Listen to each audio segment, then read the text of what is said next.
All right, welcome everybody. My sports chat, big week, Michigan State. Lot to go over on that. We're going to start with the game. 29-7.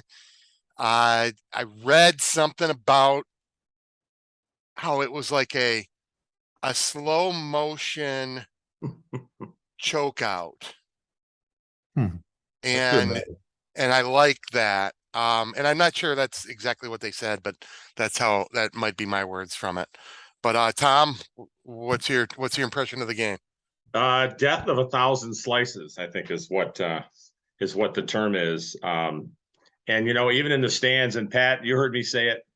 Uh, there were a couple of times when I said this was extremely boring. You felt all along that Michigan was going to be in control, and Yeah. you get into a situation where you're up 10-7, and here comes Sparty right down the field, and they're at the 5-yard line. And man, if they score a touchdown there, I think it kind of changes the complexion of the game. And we get a stop because they don't have a kicker that can kick. He's only made one field goal all year. And there's a lot of backstory at Michigan State about how they're selecting their kickers. They were kicking during warmups to see who was going to kick during the game. Not a lot of confidence showing there. So No, isn't Well, practice for that? and State yeah, I would think renowned for so. their kicking So game. They always have kickers. yeah, Yeah, yeah, they've well, had they kickers for didn't 40 on years. Saturday. Oh, So the thing that amazed me the most was time of possession again. 40 minutes of possession again. yeah. Going the first possession we fumbled, and then we went 7 possessions and scored on every possession. Yeah. And then we had to punt, and then the last series was basically downing the ball. But you look at that 7 straight possessions. Now that's fantastic. I'm a little concerned about the red zone issues, but Right. putting up those kind of numbers against Sparty, I think we would have probably played it a little differently if we were playing a team that had any offense at all. And Michigan State Spartans were so bad on offense, it was staggering. Yeah, and that's okay. So that's where it kind of, I thought the same thing. It kind of went toward like an Iowa strategy. It seemed like we just kind of went, okay, the only way this team beats us is if we turn the ball over a bunch of times. Yeah, So let's Yeah. not do exactly. that. Play safe, play conservative, Yeah. and choke them out. Pat, Yeah. what are your thoughts? Yeah. Yeah. Especially after we fumbled that first pass play, on that first drive, and it's like, oh, it was going to be one of these kind of games, and then they hit Reed, and you just got that. Like for me, there there was a you just uneasiness, confidence, I guess. I mean, we just like it was for me. I was kind of quiet and a little bit more, let's not let this thing get away on us until Right. we got up to about 16 to 7 or whatever it was, and once I got to that point, I'm like, all right. And then I saw a stat just recently here tonight, second half. I think they had 1 yard or negative 1 yard at some point. The Spartans did. We had held them to Yeah, that. So I mean, you're looking at after that first drive, and a few spots here and there where they hit a few passes, but I mean, Michigan, like I said, just did the choke out. They went to the run. No, once they're not stopping it, I mean, they ran it wherever they wanted to run it, and never had really any issue. And like you said, score 7 straight. Why break? Why stop? What's not? It's not broken. One of those kind of things. So yeah, I was happy with the game, and the frustration mounted for the Spartans, no doubt about it. Until the last whistle, there had to be a lot of frustration on that sideline. Yeah. it's their, Yeah. again, it's their Super Bowl, and it's why they play. I mean, like heading into that game, and again, Michigan didn't cover because they won by 22, and it was 22 and a half. I mean, Yeah. again, you can, you know, cherry pick that one all day. But anyway, it takes some in the last 15 games against the spread. Michigan is 2-13 against them. And Yeah. it just kind of goes with what I was saying. It's their Super Bowl. They show up for this game. and the emotions run high. And I think how the culture works at at MSU is it's always been a disrespect thing. And that's what it, they, D'Antonio installed that, and there's hatred, and it's real. And, they think that they just get themselves so worked up, and that's great for playing good football. And as we saw, it might not be so great for, just normal common decency and sportsmanship. Well, they had 3 personal foul calls. So, they had one in their first drive, which Yeah. hindered them. They had one a little bit later on a roughing the passer on a third down pass that was incomplete by us, but they got their hands up in McNamara's or McCarthy's face, and they had another one later where a guy's on the ground and rolls over and punches the defensive back. It's a culture thing. Yeah. Just always they has just been. Yeah, and again, I mean, if you want to fire up a team, they've done it well to play one game and to play their best game every year on that day. They do it almost every year. Yeah. But at what cost? And it seemed today, like Saturday, they were on tilt. Mm-hmm. Yeah. So you Yeah, mentioned red zone offense. Yeah. Again, it's the same stuff that we talked about after Iowa. Is it us just playing safe and knowing we can win the game? I mean, I think of it like Floyd Mayweather. He might be the greatest fighter ever, but he certainly wasn't the most exciting fighter ever. Right. And I think he Right. could have been. He's a tactician. Yeah. I think he could have been if he went for knockouts, but instead he'd figure out in the third round, this guy can't touch me. Right. And he just win, a 12-round decision where he Yeah. could have, took some chances and knocked the guy out in a fifth. And he could have done that on half his fights. Yeah. And he didn't most of the time. It's So like us is up it top. that? Go ahead, Pat. Sorry. Oh, just sitting up top, we just kept sitting there. I think Tom and I and Bob, we were all sitting there going, all right, we're going deep this play. We're going to throw one out deep this play. We never did. And we didn't do it till late. We caught a little post pattern there, but we just kind of, when we threw it underneath. We hit Shoemaker there, a lot. And you're like, all right, I guess he's the only guy we're throwing to tonight. But it was possession. It moved the ball, got back to the running game. It just like I say, I think it looked just like the Stanford game. It looked like, Harbaugh's Niners. Just bang, bang, bang. Just mold a team.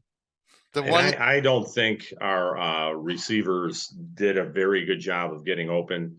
There's a number of plays where, an example, the flea flicker.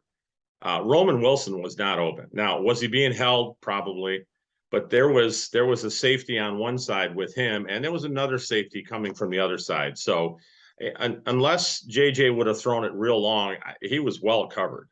And I didn't see very many times when our receivers were scooting open. Yeah. And is that scheme, or right, is that they just played very well defensively in that situation? Yeah. I don't know. I'm not blown away by our wide receivers like I was early in the year. They have not gotten separation. They have not gotten open in a lot of cases. Then when we have them open, we miss them. So I'm not sure what that problem really is.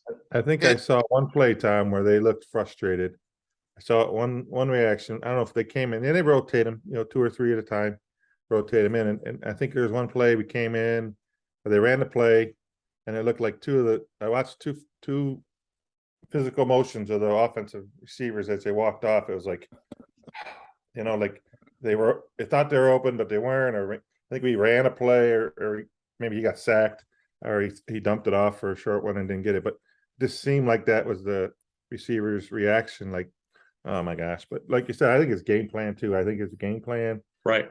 They're running that ball right now, and he probably says, hey guys, we're gonna get by this way right now. But I think you'll see it maybe in Rutgers, maybe in Nebraska. I bet you. I mean, last year at Rutgers game, Donovan had 10 catches. So I mean, I don't know what the game plan will be for that one. Yeah, I don't know. I think it's scheme. I think it's on the coaches.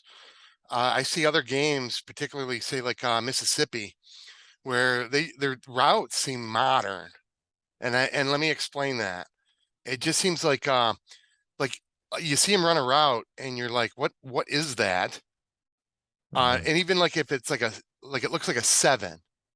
Okay, the guy goes straight, he Yeah. curves a little bit to the inside, stops, and then like does it's not even a 90-degree turn. It's like a third that Yeah. angles are weird on that, but it's you end up having like a 30-degree turn.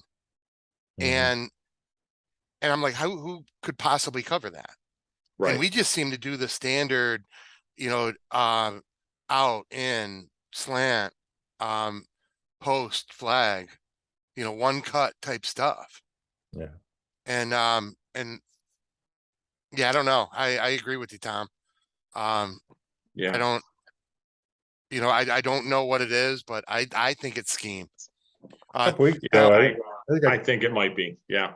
a couple weeks ago, I think I made a comment like, everyone's like, well, Corum for Heisman, Corum for Heisman. And I think I was worried that maybe we might say, okay, he's getting yardage, he's starting, they're gonna, just have him be the main guy, and now they're in that position now. You got 4 games left. He's got 1,000 whatever yards. I mean, are they gonna ride him a little bit more and maybe not pass it because of the situation now and everyone's starting to include his name in that discussion? So Well, I my suspicion is that hope it doesn't change. Harbaugh is going to instruct his offensive and defensive coordinators to win the football game.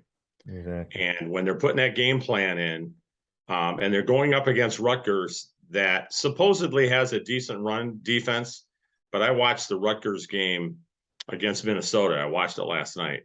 Is it? They did exactly what we do. They pound the ball with Ibrahim, and then they throw short passes that turn into long games. I think that's what we're going to see. That's what Yeah. Minnesota did against them. It's the safest way to win a game, and we're all going to say the same thing. Yeah, but you run Corum so much, you're running a risk. I agree. You should throw the ball. I'd love to see us throw the ball 35 times, 40 times against Rutgers, Yeah. but you still have to win the game. And someone's going to have to run the ball. Someone somewhere is going to have to run the ball. And so Corum, I think, is by far the MVP of the team. Yeah. You just see him run, and again, I've been a big Donovan Edwards fan since I saw him in high school. Yeah. And he certainly brings a different skill set, like a third down back type thing that Corum doesn't have with his receiving ability. I mean, he does look like a wide receiver when he lines up that way. But Corum, I mean, again, we've been talking about, and I've been talking about it here, on this podcast about, he keeps looking more and more like Mike Hart. And you see that, where you see the difference between him and Donovan Edwards. And this is where I'm saying this is like, the lightning and lightning thing. They're not interchangeable. They're not the same back. They're No, not even no, close. definitely not. And No. and Corum breaks tackles and he falls forward almost every single time. And you see it because you see almost the same play, but Edwards gets hit and he goes down, and Corum Bounces off. like kind of, yeah, he just like skips off of them, He's a little spins lower to the and ground. goes like a couple extra yards. And that's like every time. And so why are I don't think it has anything to do with, I don't think they're thinking, hey, let's go out and win him the Heisman. No. If he not at all. happens to, that's great. But I think it's what you said. It's go win the game, and our best chance of winning the game is to hand that guy the ball. And it just chews the clock up. I mean, Right. that second half, Pat, was so amazing.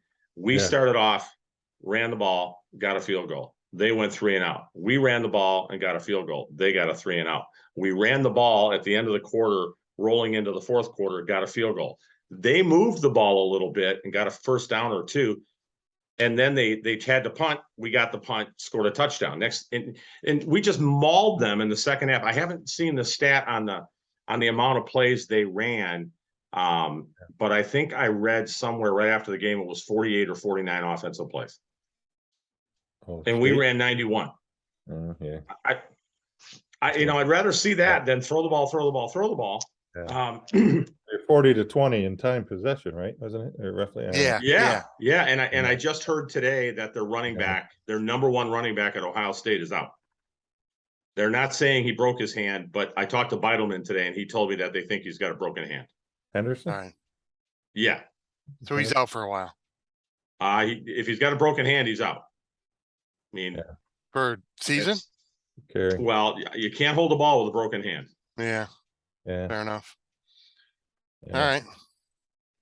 Hmm. Yeah. So here's my thing that was weird, and you know, I hadn't really thought of this until like a short time ago, but I was much more comfortable in the second half than the first half, and again, part of it is, you know, from last week's podcast where I was saying I just kept waiting for a hammer to fall. Yeah. You know, at first it was going to be, oh, we're going to fumble every time we get it, you know, because of Cornelius Johnson's fumble, and then it was going to be okay. Now it's going to be the Keon Coleman show, where they're just going to lob it up to him. He's going to do a Ricky Yeah. White on us. But what it is, I think, is when the defense has been awesome in the second half every single game. They've been Yeah. awesome all game but they tighten up in the second half every single game. Yeah. And when they're not moving the ball, I'm cool with field goals. So what's weird about it when somebody said something about scoring 16 points in the second half, I'm like, we got more than that. And then I'm like, No. I'm looking, I go, no, we didn't. And our No, we touchdown was Yeah. on a 8-yard drive or whatever. Yeah. I'm like, we didn't, you know, we weren't overwhelming on offense in the second half, but it seemed like we were just in total control. And I think it's because of the damn defense. Yeah. Well, it Yeah. is, but when you know, and even though their punter, the greatest punter in the history of Michigan State football, is punting the ball, and he's not doing a great job of punting it, and we're getting the ball at the 25-30. But we are driving to the 15 or the 20. So, you know, you're still going 50 yards every time you get possession of the ball. Yeah. Right. And in a lot of cases, we were converting for first downs on third down. So, you know, I probably should have looked this up and seen a little more about how many plays we actually ran in the second half and what the time of possession was at halftime versus the time of possession at the end of the fourth quarter or the end of the third quarter even. I mean, I can't believe that Michigan State had more than 4 minutes in the third quarter. No, they had Because less they than just that, I didn't think. move the ball. You're right. They had, because we had basically like 3 long drives and they had 2. And they only had the ball twice. Mhm. Yeah. Yeah. And so yeah, so I don't know, it's weird because it's like everybody's just different perspective on it. And for me, I didn't realize that I was even like that. But when when I know they can't move the ball, I'm cool with Right. field goals. When I'm thinking that they're gonna luck into a couple touchdowns and all we're doing is kicking field goals, I'm worried. Yeah. Other than Maryland, our defense in the second half has been lights out. Lights Yeah. out. Yeah. And even Maryland, Yeah, we were still up a lot. I mean, built it. Well, I think a part of it, and it happened in the third quarter specifically, and even in the fourth, our quarterback ran for a number of first downs. I think there were 3 runs in the third quarter alone where he converted whatever the distance. A couple of them were long, but he converted first downs. If we can do that, run the ball, chew the clock, don't let your opponent on the field, and then just don't turn it over. Mhm. Yeah. Win a lot of games that way. No, absolutely. And that's totally old school. And that's always what it was. It was, I'm going to run the ball till you stop it. Mm-hmm. You know, and again, I mean, and now it's more like I'm going to pass the ball. I'm going to run just to keep you honest. And and again, that's why it's complimentary, but yeah, it's certainly old school for sure. Yeah. And it's, you know, again, close to 300 yards rushing, you know, top 5 we're averaging that, top 5 in the nation. And that's includes the service academies. Well, Who, even all we do. JJ's numbers were, what was he, 15 for 25 or? Yeah. or Yeah, 200 15 or 16. I think he get 200 was yards? under his normal average, but Right. He got 200 yards or no? Was he under 200? No, he was under. No, another 150 or something like that. It wasn't much. Okay, I know we looked at it on the way out. But, Yeah, it was like 167 or something. okay. I have it.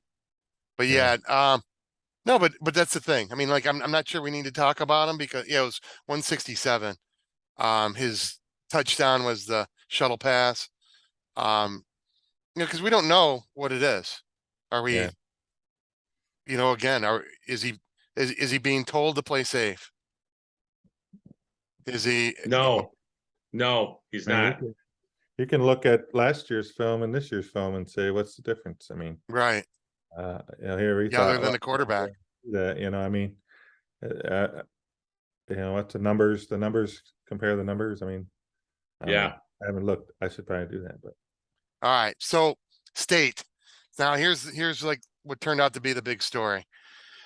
Again, when you gear up for one team, one 3-hour window in the year, and your entire program is based on that 3-hour window, you get a little amped up.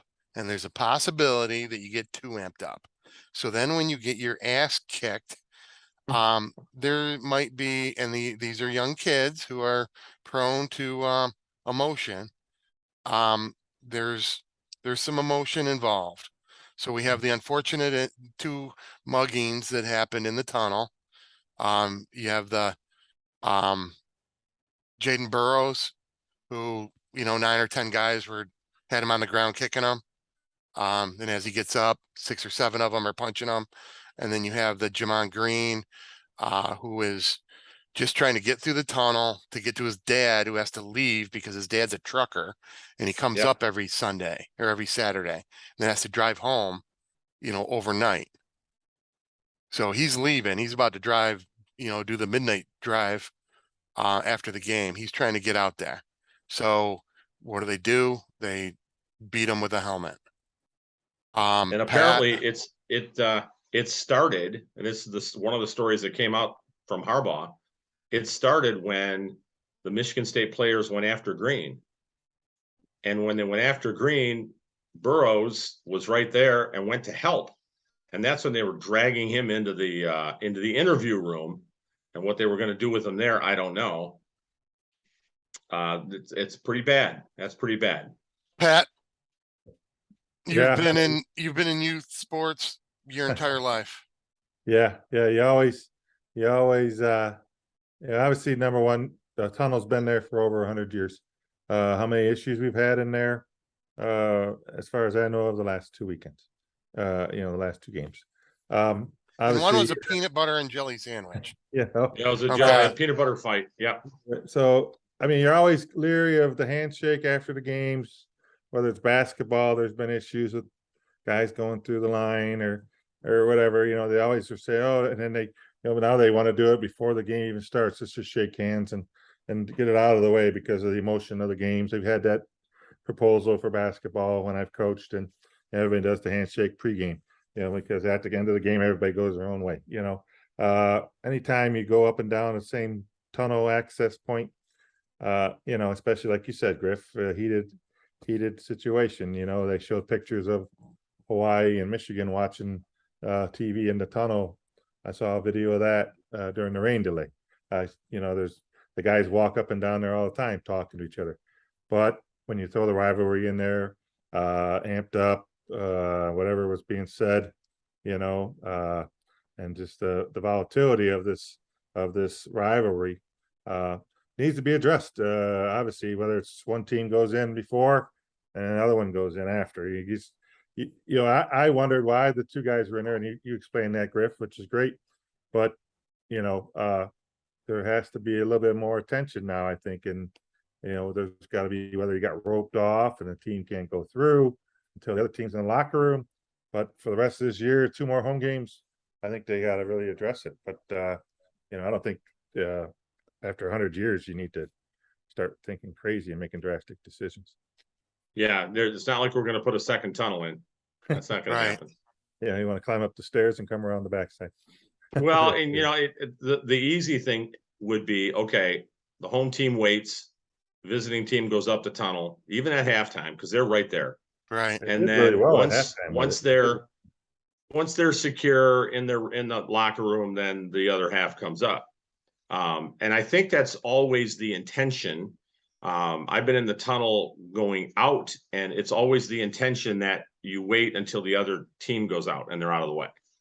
And I'm sure that that is the case with everybody going in. But if case anybody was at the game and noticed, Ohio State, the Michigan State players did not go in the tunnel. They stayed on the field, and they were not going up the tunnel very fast.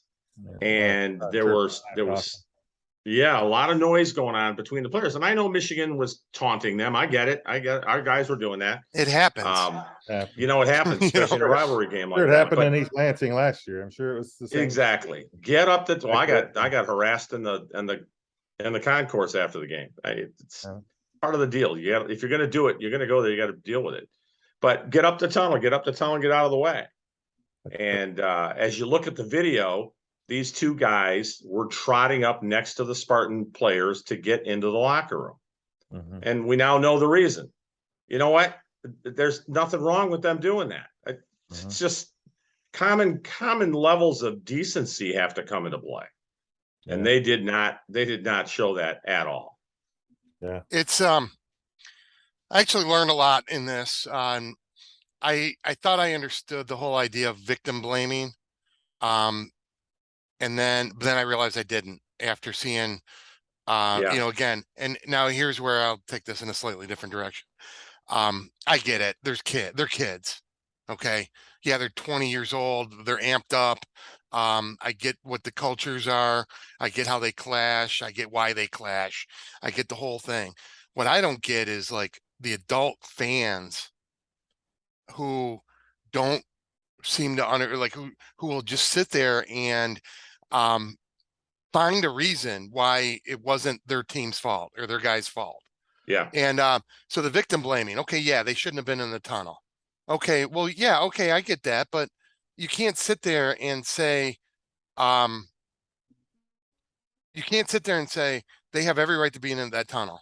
Like I have every right to go down at downtown Detroit right now and walk around streets.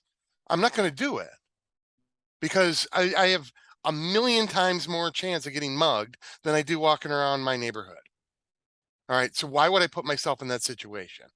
And, you know, and again, I'm not going to let them do that to me because it's their fault and they're the ones breaking the law, you know, but like you said, you got to do something, make sure that doesn't happen. Don't give them the opportunity. You know, if you do Yeah. that every single game, give a bigger buffer than you need. Yeah. Harbaugh's had like he's kind of run the show at Michigan like he's been running a professional team the whole time. And maybe that's part of that. Like he thinks that everyone's going to be civil at the end. And here's the thing: for 100 years, for the most part, they've been civil. Maybe I mean, 2 years from now, I'd make it a show. I'd go, you know what? Michigan State, we cannot trust. They have Yep. criminals. Yep. They Don't run, have to do it with anybody else, but we got to do it with but Sparty. we're going to hire 200 extra people Yep. and Yep. put them 2 feet apart, like a president's walking through. And we're going to watch everything. And it's just amazing to me that, like, again, I get the kids do it. It sucks that they do, and I want to punch them. I mean, again, I get the irony there, but the adults making excuses is just ridiculous. Yeah. Yeah. Yeah. You're a fan. You can't take the fan that far, you know? Yeah. I mean, you're a fan, but eventually it's wrong. You know, it's wrong in every aspect. It's wrong. It does surprise me. A lot of my Sparty cohorts, their first blame goes at Harbaugh for, you know, he's been egging this on for years. Harbaugh's been egging on. I think D'Antonio's the one that ratcheted this thing up. I don't remember Harbaugh making any type of comments. I mean, even this year, it's the first time he really took the rivalry serious. Right, exactly. Yeah, I don't. Extra emphasis on it. Kind of dumb. Anytime they can pick on Harbaugh, they got to do something. Yeah. Right. Yep. Okay. Yep. Yeah, and that's too bad, but but it, like someone, I heard a commentary, you know, where he's brought in all these guys. And what culture does he have? I mean, D'Antonio built his team a certain way. Yeah. And he had a culture there, and he was responsible for his teams. His team played hard, but never to this extent.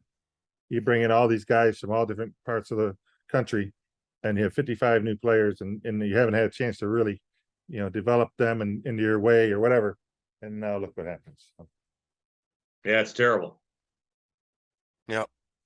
Hey, when we get done, I'm going to send you guys a link to a couple of videos that popped up in the last couple of days. Pat, you might have seen one of them from who's the basketball coach from Miami? What was that? Dan Dakich. You got to see Dan Dakich's video. Oh, that And one. there's another one that you got to see. So I'll send it to you guys.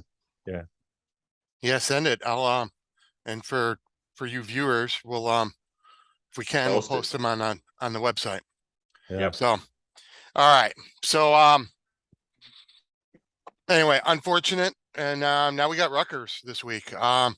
Guys, do you want to talk about Rutgers? we need to? We won't shut them out, but we will win, and we'll win the way we've been winning. And people will be unhappy because it'll be 27-7 or 27-10, but we will win that game handily. And I bet the time of possession is well into the 30s for us. All right. Yeah. So the Python just kind of watches the prey and then finally strikes and then swallows it and then slowly lets it dissolve. Yep, that's exactly what we're going to see again. Over Yep. a 3-hour and 35-minute process. Yep. Yeah. All right, Pat, what are you I'm hoping- thinking? Yeah, you guys are probably going to say something, but I mean, obviously you had the big game, the intensity of the game, the Spartan game just got done.